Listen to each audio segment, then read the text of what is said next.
Olá, tudo bem? Vamos dar continuidade às nossas aulas na quarentena. Hoje vamos continuar falando sobre teoria do conhecimento, mais especificamente sobre Francis Bacon. Ele é nascido no século XVI, ele nasce em 1561, morrendo em 1626, é contemporâneo de Galileu Galilei. E por que nós vamos falar dele?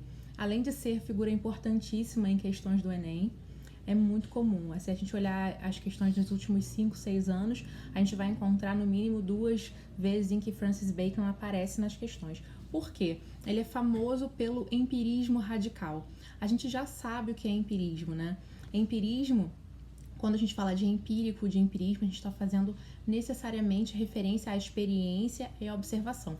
Em se tratando de teoria do conhecimento, nós estamos falando da crença, das teorias que acreditam que a experiência é fundamental para o conhecimento. É mais importante do que simplesmente tentar formar ideias gerais ou teorias gerais através de pensamentos e ideias e números, símbolos e teorias. Vamos tentar entender mais especificamente do que se trata o empirismo. Bom, o empirismo radical de Bacon, ele faz referência especificamente à observação. Então, Bacon não acredita que não acredita que a ciência deva ser elaborada pensada a partir de ideias gerais, como fez Aristóteles, como o próprio Galileu fazia, né? Vamos tentar olhar para o mundo, estabelecer regras gerais, leis gerais, postulados, e então olhar para o mundo já de acordo com essa ideia, com essa teoria. Bacon vai dizer o contrário, ele vai falar sobre a importância da indução. O que seria a indução? Ao contrário da dedução, a indução é olhar casos particulares e a partir desses casos particulares, ou seja, a experiência de casos particulares, depois disso elaborar uma lei geral, uma teoria, uma verdade geral, vamos dizer assim. Então, por exemplo, olhando diversos peixes e percebendo que diversos peixes têm escamas, que eu posso elaborar a ideia, a lei geral de que peixes possuem escamas, mas é só depois que eu já tive a experiência, eu já fiz a observação dos casos particulares que eu elaboro a ideia geral, a teoria geral. Bom, ele vai dizer que o contrário ocasionaria uma falsa ciência, um problema para a ciência. Porque ao elaborar uma teoria geral, eu já olho para a realidade, eu já vou realizar experiências e observações partindo de um pressuposto. Ele vai dizer que a ciência não pode partir de nenhum pressuposto que já não seja a própria observação. Então, é observando a realidade diretamente que eu posso chegar a uma ciência, ao conhecimento verdadeiro. Não mais, por exemplo, apelar a hipóteses, generalizações anteriores à própria experiência, à própria observação. Então, por exemplo, se eu já traço uma hipótese anterior à observação, a minha tendência é já fazer uma observação com viés. Em inglês, a gente tem a expressão do confirmation bias, não é? Quando a gente já tem uma hipótese, quando a gente já tem uma ideia pré-concebida, e aí todos os nossos recursos e pensamentos serão direcionados a confirmar essa ideia já pré-concebida. Bacon vai dizer que isso é um problema. A ciência tem que lidar com a observação em primeiro lugar e preponderantemente com a observação. Ou seja, casos específicos. E aí ele vai contra a teoria aristotélica, presente lá no Organon. A gente não estudou essa obra ainda, é uma obra que não caiu no vestibular ainda, e a gente acha que é uma obra muito pouco estudada, muito pouco explorada pelas questões do Enem. Mas essa é a ideia da dedução, partindo de ideias. É uma ideia também. A gente pode observar, se vocês pensarem no mundo inteligível, platônico, no mundo das ideias, isso parece muito com a ideia de dedução, né?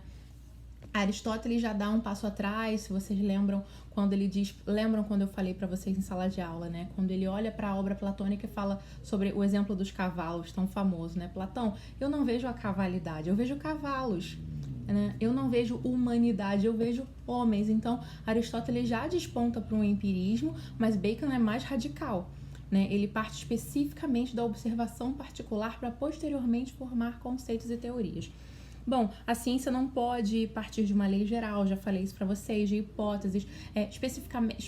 Especialmente, Bacon rompe com a religião, rompe com as autoridades anteriores. Ele vai dizer que tudo isso cria um viés para a ciência. Ele vai tentar mostrar para a gente que a ciência não pode ter viés. Uma ideia de ciência pura, ele não chega a usar essa expressão, sou eu usando essa expressão para ser didática. Uma ciência pura, verdadeira, seria a ciência que parte sem nenhum pressuposto, parte da própria observação, de muitos casos. Então, uma das questões para Bacon é a regularidade. Então, se eu observo, por exemplo, se eu estou pesquisando, esse exemplo é meu, um remédio, e aí eu observo que tomando aquele remédio a minha dor de cabeça para. E aí, novamente, não adianta uma vez só olhar, observar que o remédio fez efeito para minha dor de cabeça. Para que essa observação tenha validade, ela precisa ter uma regularidade. Então, na primeira vez fez efeito, na segunda vez fez efeito. E assim, esse é o tipo de observação que a gente está falando aqui para a elaboração de ciência. Também ela requer a questão da regularidade. E aí, a ciência baseada na observação, já falei sobre isso. O cientista, ou seja, o pesquisador, ele não pode trazer ideias preconcebidas, já falamos também sobre isso, né? Para que ele não caia na questão da viés de confirmação. E é importante falar que Bacon vai contra o racionalismo e a matemática. Ele vai dizer que o racionalismo lida com ideias e palavras, antes de lidar com a experiência, com a observação. A matemática trabalha com símbolos e números, então ela também não está prestando atenção, em primeiro lugar, na observação. E a grande questão, se vocês repararem, que Bacon está falando que tanto a matemática quanto o racionalismo, elas estão afastadas da realidade. Elas são uma representação da realidade, aquela ideia de mapa não é território. Quando você olha para a matemática, você não olha para o mundo. Quando você olha para as ideias, você não olha para o mundo. E Bacon está falando a ciência sobre olhar para o mundo, para o caso particular. E não para uma teoria que precisa se confirmar, e não para uma representação. A ideia de representação é muito importante aqui, quando a gente está falando da teoria do conhecimento e da ideia de ciência do Bacon. Ele está tentando dizer que vamos parar de observar através de intermediários. É preciso observar a natureza de maneira direta. Então ele vai falar contra o racionalismo, a matemática, e a observação é a única fonte, a observação direta é a única fonte confiável para o conhecimento.